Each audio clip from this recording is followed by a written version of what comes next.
¿Puede una grabación clandestina salvarte de la censura? ¿O puede el sonido convertirse en un arma? Bienvenidos a la tercera parte de este ranking sonoro. Hoy, del puesto 10 al 6, seguimos explorando objetos que no solo hacen ruido, sino historia, escándalo o incomodidad. Yo soy Dave Castillo y esto es Historias en MP3, un viaje sonoro a lo inesperado. Comenzamos. Puesto número 10. El vinilo infinito. Durante la Guerra Fría, en la Unión Soviética, las listas negras no eran solo metafóricas, los vinilos eran más peligrosos que una protesta. La música occidental estaba prohibida. Elvis, The Beatles, el jazz, el swing, fueron censurados por considerarse decadentes o antisoviéticos. Pero si algo no se puede contener, es el sonido. La necesidad de escuchar y compartir era más fuerte que el miedo. Así nació una forma clandestina de grabación conocida como rips o vinilos de hueso. Estos eran placas médicas recicladas donde se grababan de forma clandestina canciones prohibidas. Costillas, brazos rotos, cráneos, todo servía como una superficie para imprimir la música de Elvis, de los Beatles o de Billie Holiday, entre muchos otros. Se hacían con una prensa modificada. Grababan encima de estas placas usadas que se conseguían en los hospitales o en los basureros. El resultado era un disco rudimentario que solo podía reproducirse una o dos veces antes de deteriorarse. Se vendían en callejones y sí, podían llevarte a prisión, pero aún así se distribuían por miles. Música impresa sobre esqueletos sonando entre las sombras. Cada reproducción era un acto de rebeldía, pero también de arte. Imagínate poner una canción de Ray Charles sobre la radiografía de un pulmón enfermo, literalmente una forma de hacer sonar lo prohibido sobre el cuerpo.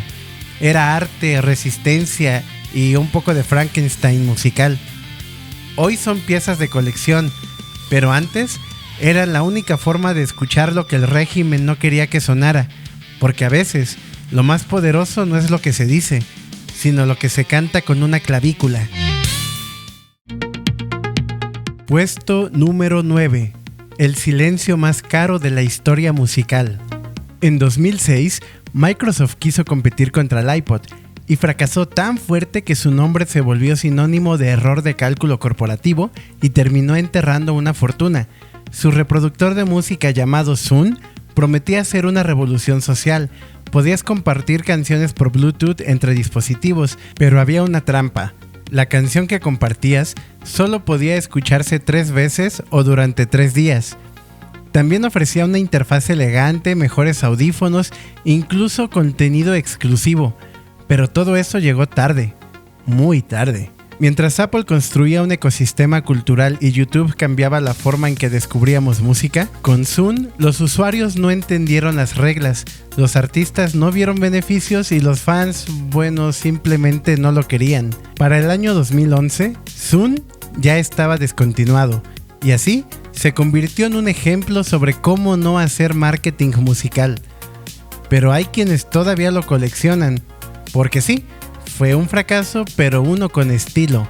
Un símbolo de una era en la que las grandes corporaciones aún creían que podían controlar todo lo que escuchábamos. Y su lugar aquí no es solo por fallar, es por demostrar que incluso con millones de dólares, sin una visión artística clara, el resultado es silencio.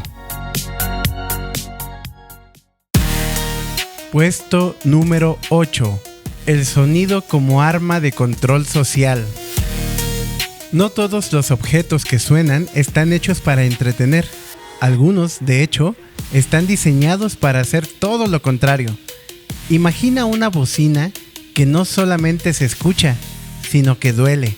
Los LRAD, dispositivos acústicos de largo alcance por sus siglas en inglés, parecen altavoces, pero en realidad son armas acústicas. Nacieron para uso militar y de rescate. Emiten sonidos de alta frecuencia con una dirección muy precisa capaces de superar los 140 decibeles. Eso es más fuerte que una turbina de avión apuntada directamente hacia ti. Aunque se pensaron para alertas a larga distancia, han sido utilizadas en manifestaciones para dispersar multitudes, controlar protestas y hasta espantar piratas en el mar con sonido y sin usar armas físicas. Pero el problema es que sí hay daño. Auditivo, psicológico y hasta legal. Dicen que no causan daño permanente, pero hay testimonios que hablan de dolor, confusión y desorientación, entre otras.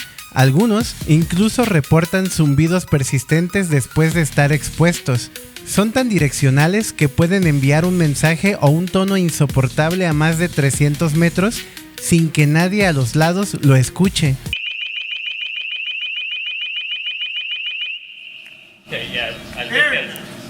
Este altavoz no entretiene, aturde, no comunica, reprime. Con eso, el sonido pasó de ser lenguaje a castigo. Pero aquí viene un giro inesperado. También se han utilizado en conciertos para proyectar mensajes o música sin contaminar el resto del ambiente. Sí, la misma tecnología que puede disolver una protesta puede, con otra intención, hasta llevarte una serenata. Un ejemplo de ello fue la obra Los oídos entre los mundos siempre están hablando, del colectivo Postcommodity, realizada en 2017 durante la Documenta 14 en Atenas. Instalados en azoteas, los dispositivos emitían sonidos que envolvían a los visitantes en el Liceum de Aristóteles, creando así una experiencia sonora envolvente que transformaba un arma en un medio de conexión cultural. Los LRAD son el recordatorio de que el sonido, como la música, puede ser una herramienta poderosa para unir, para dividir o para hacerte correr sin saber por qué. Puesto número 7. El sonido en contra de la juventud.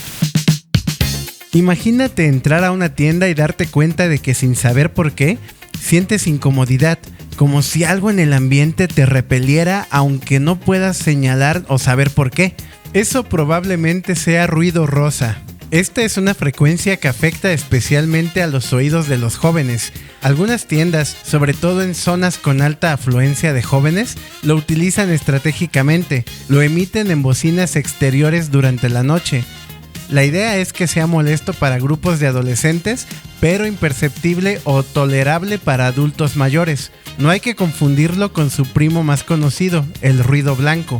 A diferencia de este, el rosa tiene más presencia en las frecuencias bajas y suena más cálido, más natural. Se utiliza en grabaciones, en terapias, incluso para dormir, pero también para mantenerte alejado. Antes de este ruido, hubo algo más directo, conocido como el mosquito, que era un pequeño altavoz creado en Reino Unido que emitía un tono de alta frecuencia de 17 kHz que solo podían escuchar las personas menores de 25 años. Los adultos ya no podían oírlo por la pérdida natural de audición con la edad. Su misión era dispersar grupos de adolescentes en espacios públicos y en respuesta, muchos jóvenes lo hackearon y lo utilizaron como un tono secreto de su celular en clases, sabiendo que los profesores no lo escucharían. Es decir, lo que querían callar se volvió útil para los que querían sonar a escondidas. Ironía pura.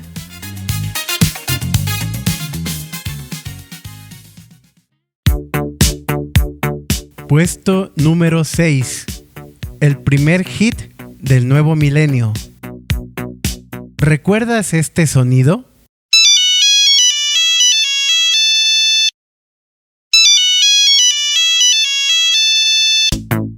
Puede que no te sepas su nombre, pero estoy seguro de que lo reconociste al instante. Esta pequeña melodía fue por varios años la banda sonora involuntaria del transporte público, salas de espera y hasta salones de clase, entre otros, y sonó más que cualquier éxito pop a inicios del año 2000. Las famosas notas musicales provienen de una pieza de guitarra llamada Gran Vals, creada por el guitarrista y compositor español Francisco Tárrega en 1902. La empresa Nokia lo adoptó como tono oficial en 1994 y lo bautizó simplemente como Nokia Tune, pero lo que parecía una simple elección estética se convirtió sin querer en un fenómeno cultural. Para el año 2000 se estimaba que este pequeño riff sonaba más de 1,000 millones de veces al día alrededor de todo el mundo, es decir, más que cualquier canción transmitida en la radio o en MTV cuando ponían música.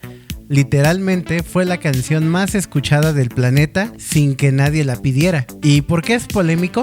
porque para muchos músicos fue una señal de alerta, ya que consideraban que las melodías estaban siendo reducidas a funciones utilitarias. O sea, la música pasó de ser una experiencia a convertirse en una notificación. La gente ya no escuchaba canciones, sino fragmentos funcionales. Lo que antes emocionaba, ahora simplemente informaba que te estaban llamando. Así sonaba el nuevo milenio, digital, monofónico y viral antes de que existieran los virales como los conocemos hoy en día. Y mientras tanto, Francisco Tárrega, muerto casi un siglo antes, se convirtió sin saberlo en uno de los compositores más escuchados del planeta, todo por 6 segundos vibrando en millones de bolsillos.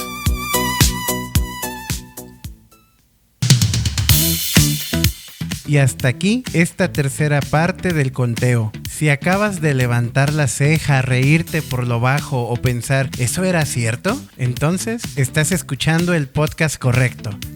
Recuerda que si te gustó este episodio, puedes compartirlo con las personas que consideres que les puede gustar este contenido, además de que nos puedes encontrar en Facebook e Instagram como @historiasenmp3.